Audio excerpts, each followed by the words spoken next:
Amigos de Enlace, realmente un placer nuevamente estar con ustedes, habilitando un nuevo ciclo dentro de lo que es este proceso, de este camino que estamos haciendo en el mundo de las relaciones internacionales. El día de hoy estamos en compañía de personas que van a nutrir el set de Abya Yala y evidentemente Enlace, y en compañía de Asofam, de la Embajada de la Argentina, de la representación de Nicaragua a nivel internacional, habilitamos el espacio y el ciclo denominado En Nombre de la Memoria. El día de hoy recordaremos lo que ha sido el mundo de los desaparecidos mediante lo que ha sido también el proceso de la dictadura, específicamente el Día Internacional del Desaparecido que se celebra el 30 de agosto y evidentemente lo que ha sido la connotación del Plan Cóndor para toda Latinoamérica. Voy a dar la bienvenida a los invitados, pero también a la compañía de la doctora, sobre todo Nila Heredia, que vamos a comenzar un ciclo el día de hoy, que vamos a habilitar, doctora, todo un camino y un recorrido que va a ser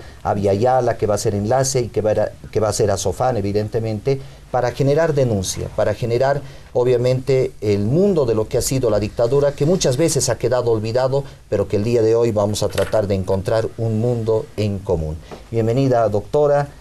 Le doy la bienvenida al embajador Ariel Basteiro, que ya ha sido parte de Enlace, y hoy vamos a tener la connotación de un tema tremendamente fuerte y específico. Y creo que la figura acá notable que vamos a tener, doctora, es la de Carlos Fonseca. Carlos Fonseca, que en este caso viene como secretario de Relaciones Internacionales del Frente Sandinista de Liberación Nacional por medio de Nicaragua, nos va a dar la experiencia de Centroamérica en el tema de desaparecidos y obviamente la connotación que ha tenido para toda Latinoamérica. Doctora, le doy la bienvenida. Sí, muchas gracias. Quiero agradecer a Abya Yala y a todos nuestros invitados de este programa y de los siguientes, porque estamos empezando un ciclo de actividades que desde Asofam, la Asociación de Familiares de Detenidos, Desaparecidos y Mártires por la Liberación Nacional, que ha sido fundada el 82, y luego constituida de mejor manera a partir del 83 prácticamente, cuyo objetivo central es lograr que se haga la investigación de todos los hechos, de todos los casos de desaparición forzada, también de las ejecuciones sumarias, de las muertes en tortura, de las torturas, etcétera, durante las dictaduras, las largas dictaduras que hemos tenido y que lastimosamente hasta el momento no hemos logrado hacer un juicio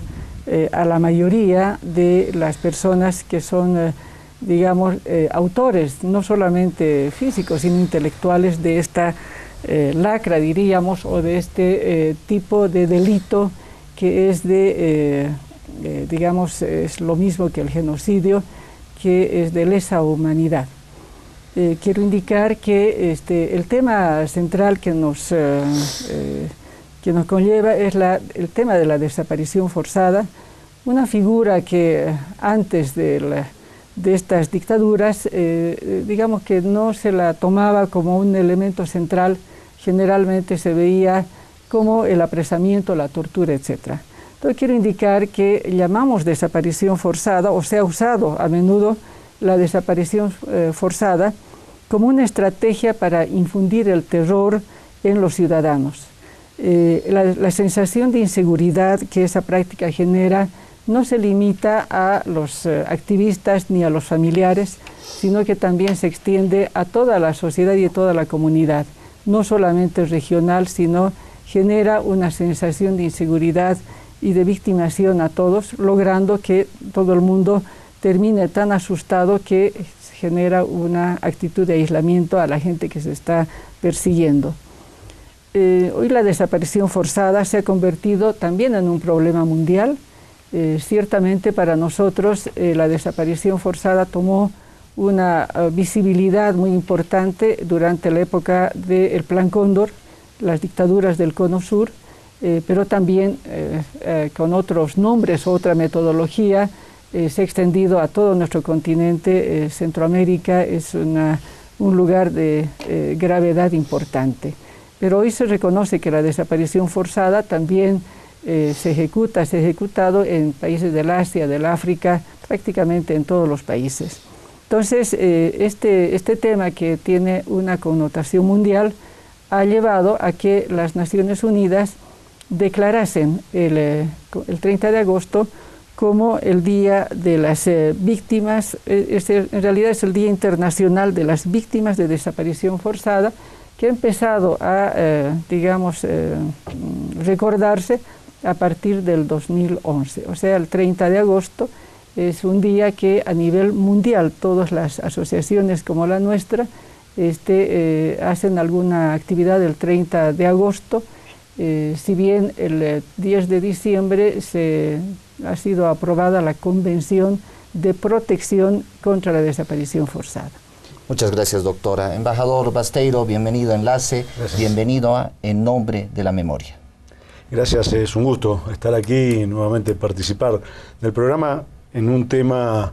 tan sentido y tan cercano a los latinoamericanos, y especialmente o con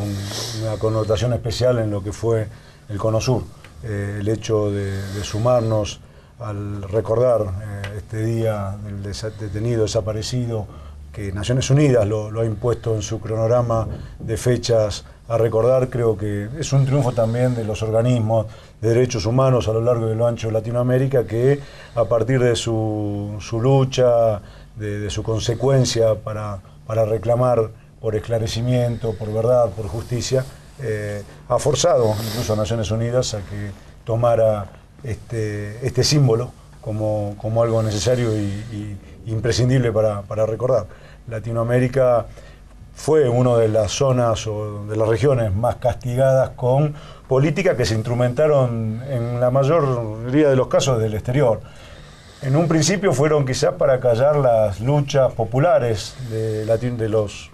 pueblos latinoamericanos en la década del 60 y el 70, y yo también creo que porque ya se venía planificando instrumentar un plan económico neoliberal que necesitaba imprescindiblemente de borrar, de no permitir que existieran cuadros políticos comprometidos, revolucionarios, líderes, que hubiesen hecho mucho más difícil a las dictaduras o a los gobiernos neoliberales llevar adelante planes de hambre, de saqueo de los recursos naturales, y quizás eso fue lo que hizo que a fines de la década del 70 se dieran en varios países de Latinoamérica políticas que apuntaron a reprimir a las luchas sociales, las luchas populares, y de la peor manera. En Argentina quizás es un caso emblemático porque como en ningún otro lugar se llegó a través del Estado, de la dictadura militar, del gobierno militar, que era una dictadura, se llevó a instrumentar un plan genocida de desaparecer 30.000 compañeros, con métodos aberrantes que van desde el fusilamiento hasta la desaparición forzada, tirando vivos en muchos casos a las víctimas, a estos presos políticos que estaban en ese momento como presos políticos clandestinos, porque no estaban ni blanqueados por la justicia, y los tiraban vivos desde aviones, o el robo de bebés, de chicos, algo que hoy ha estado muy en boga en Argentina en los últimos tiempos, ha tomado una repercusión muy grande, y la lucha de abuelas de Plaza de Mayo llevó a que ya se recuperaran 115 hijos de desaparecidos, nietos de abuelas, de familias que lo venían buscando. Un caso emblemático fue el de Estela Carlotto, la presidenta de abuelas, que pudo recuperar después de esa lucha a su nieto, y creo que fundamentalmente se instrumentó en Bolivia, Argentina, Paraguay, Brasil y Chile un plan ordenado y organizado desde la Escuela de las Américas, por eso que hay una muy fuerte injerencia de los Estados Unidos en esta política represiva en la década del 70, un plan que se conoció como Plan Cóndor, que fue la coordinación de las dictaduras militares para reprimir y hacer seguimiento más allá de las fronteras de aquellos luchadores populares que eran perseguidos o confrontaban con la dictadura militar, y esto también quedó como una mancha, ¿no? en que los pueblos de Latinoamérica o algunos gobiernos de Latinoamérica se juntaran no para dar derechos, no para, como pasa hoy, ¿no? Hoy tenemos una cosa totalmente, una antítesis de lo que fue esa coordinación de dictaduras militares. En aquel momento la dictadura militar era para desaparecer, para matar a propios compatriotas, para perseguir, para encarcelar, para exiliar. Hoy los pueblos, los gobiernos de Latinoamérica se juntan para dar salud, para dar derechos, para recuperar coordinación en defendernos de los ataques del imperialismo, con lo cual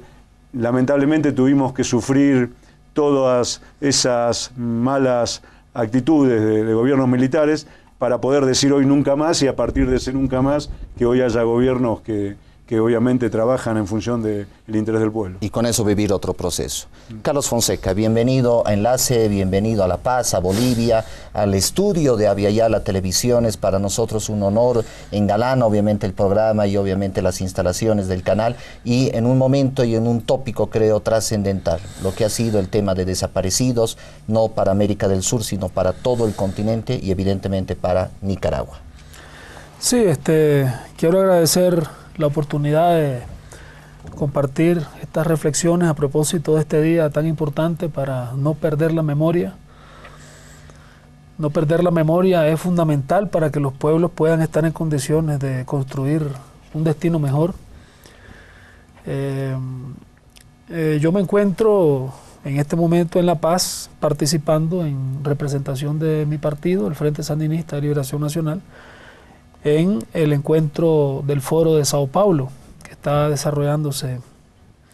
en este momento. Y a propósito de este motivo por el cual estamos aquí conversando, yo quería comentar que este fenómeno de los desaparecidos, de las desapariciones forzadas, fue algo típico de las dictaduras militares de derecha impuestas por los sucesivos gobiernos norteamericanos en la década de los años 60 y años 70.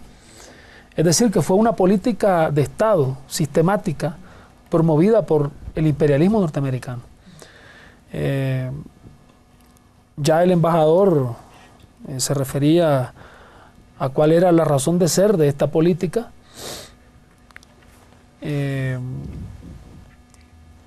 Y en el caso nuestro, de Nicaragua, se da el mismo fenómeno, porque en esa época estaban en el poder las diferentes dictaduras, los regímenes represivos instaurados por el imperialismo norteamericano. En el caso nuestro era una dictadura dinástica que se instauró en 1936, poco después del asesinato del general Augusto César Sandino, y fue derrocada por una guerrilla, movimiento guerrillero, cuya última etapa de lucha fue una insurrección popular masiva, una guerrilla organizada por el Frente Sandinista de Liberación Nacional, dirigida, una insurrección popular ya en el momento, en los últimos años de la dictadura, de esta dinastía que fue el somocismo, muy tristemente célebre por su particular carácter genocida. Llegó a bombardear las ciudades del país en determinado momento, cuando ya estaba en sus últimos momentos. Y una diferencia importante es que en el caso nuestro, en el caso de Nicaragua, las fuerzas represoras que ejercieron estos actos de lesa humanidad fueron destruidas, es decir, fueron derrotadas militarmente por una fuerza revolucionaria que luchaba por una transformación social, por la justicia social y la búsqueda y obviamente de un mundo mejor. Sí, por supuesto, ¿verdad? Y era una lucha que obviamente se contraponía con los intereses defendidos por el imperialismo norteamericano, que era quien había impuesto todas estas dictaduras a lo largo y ancho de toda América Latina. Entonces en Nicaragua pues se hizo justicia, es decir, a diferencia de otras situaciones en las cuales, aunque se han dado cambios importantísimos, cambios sociales, en muchos casos de carácter revolucionario, sin embargo, como no han sido producto de una lucha armada, sino que han sido producto de otros procesos políticos, ha quedado ese tema ahí pendiente, ¿no?, en la agenda del país. En el caso nuestro, el tema fue resuelto por el hecho de que las fuerzas que eran reprimidas, las fuerzas populares que luchaban por una sociedad más justa, llegaron al poder. Y entonces se aplicó la justicia revolucionaria, que por cierto fue, en el caso de Nicaragua, extremadamente generosa. Es decir, porque el objetivo, cuando se habla de la necesidad de que no haya impunidad, no es la venganza, no es por el odio, no, sino que es para que no haya impunidad, precisamente para evitar que esas cosas puedan hacerse de manera impune, sin esperar consecuencias para quien la hace, ¿no?, para quien comete este tipo de crímenes. Y si me permite, perdón Carlos, sí, justamente vamos a agarrar ese tema, vamos a analizar justamente el tema de la impunidad, el tema que evidentemente nos trae el día de hoy de lo que es los desaparecidos. Estamos en Enlace, en nombre de la memoria. Nos vamos a ir un corte para continuar compartiendo con nuestros invitados de lo que es el Día Internacional del Desaparecido.